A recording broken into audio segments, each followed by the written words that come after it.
Mr. Speaker. Just once again, this rule provides for four pieces of legislation that, once again, are just missed opportunities to actually address the problems we're facing. Let's talk about one of the biggest problems, that's the southern border. To contextualize this, let me give you some stats. This year, 98 suspected terrorists have been apprehended attempting to cross the southern border. Think about that. It took 19 hijackers on 9/11 to pull off the largest terrorist attack in this country. 19.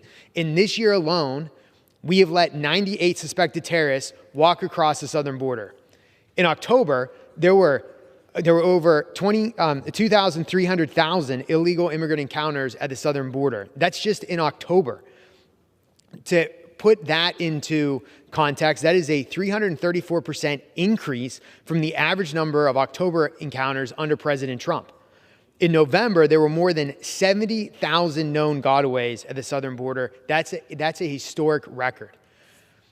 And what's really worse is the fentanyl crisis, the fentanyl that's coming across the southern border.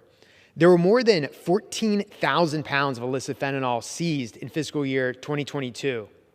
That's a record. As a reminder, a lethal dose of fentanyl is only 2 milligrams.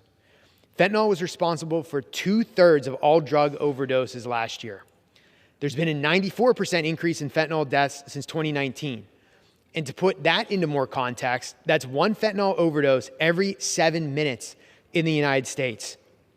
Just 5 to 10% of the drugs coming across the southern border are seized by our Border Patrol agents.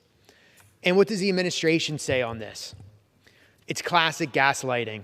I'll quote Joe Biden once again. He said there's more important things going on.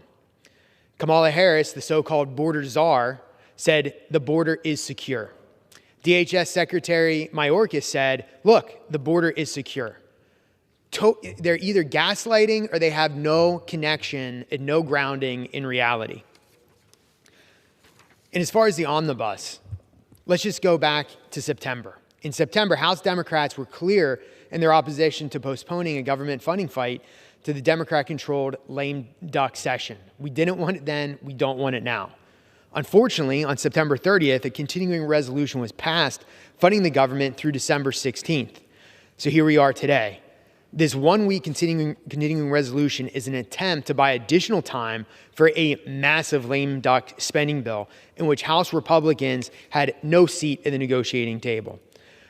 We'll soon be in the majority. Republicans will soon be in the majority, and we'll be in the driver's seat to fight for our priorities. That's why every Republican should be a no on the Democrats' lame duck omnibus spending bill.